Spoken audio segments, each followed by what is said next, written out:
frustration turn into elation as you turn your head to self-isolation decoration.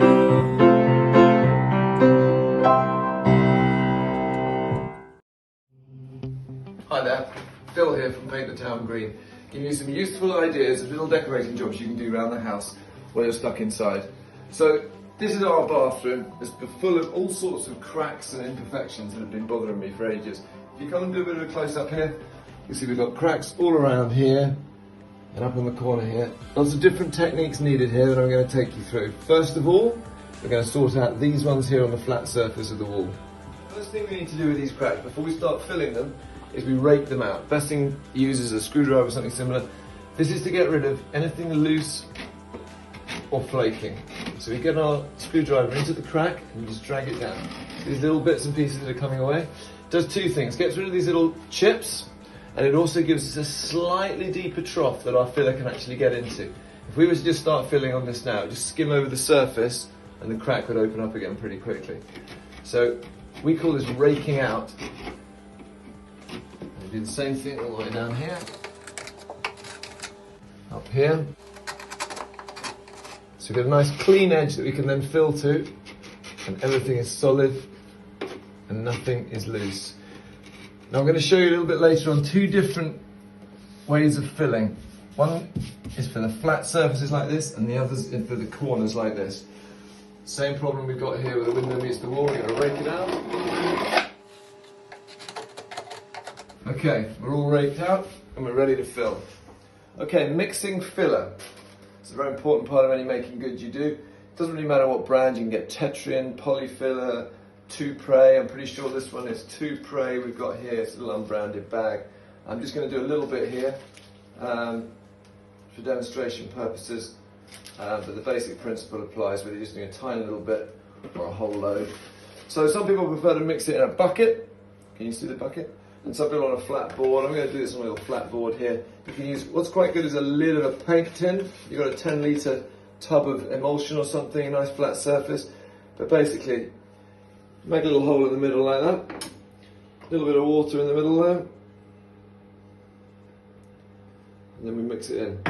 What you don't want to do is put too much water in, because once it goes runny, you end up just chasing your tail trying to thicken it up with more powder. So you're just blending it in like that.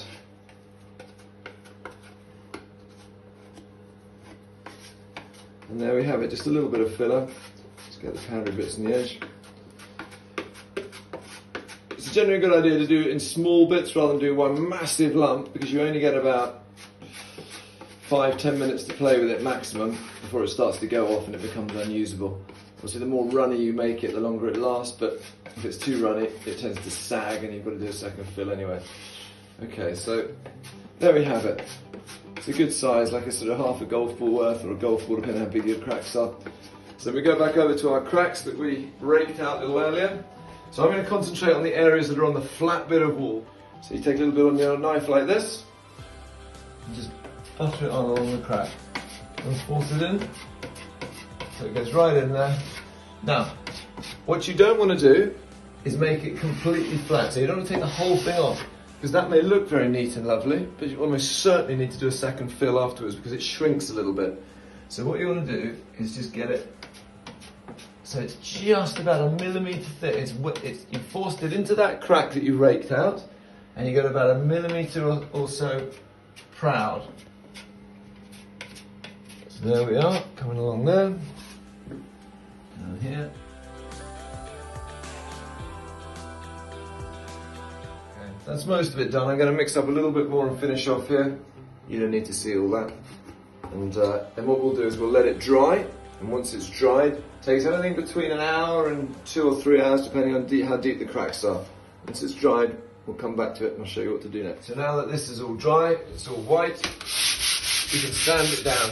Now, the sandpaper I'm using is 120. I'm going to do a separate one of these clips on sandpaper, but I'm using 120 sandpaper for sanding this filler.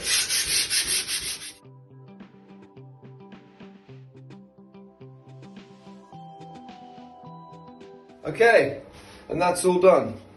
Our filler's all sanded. Now ideally, when you're sanding anything, whether it's filler or NDF, whatever, you'd have a breathing mask on. But frankly, good luck getting hold of one of those at the moment. So I don't happen to have one, so I'm not using one. But in an ideal world, that's what you'd use. We're going to have a hoover up now, and then that's ready to paint. We'll do painting in a separate clip.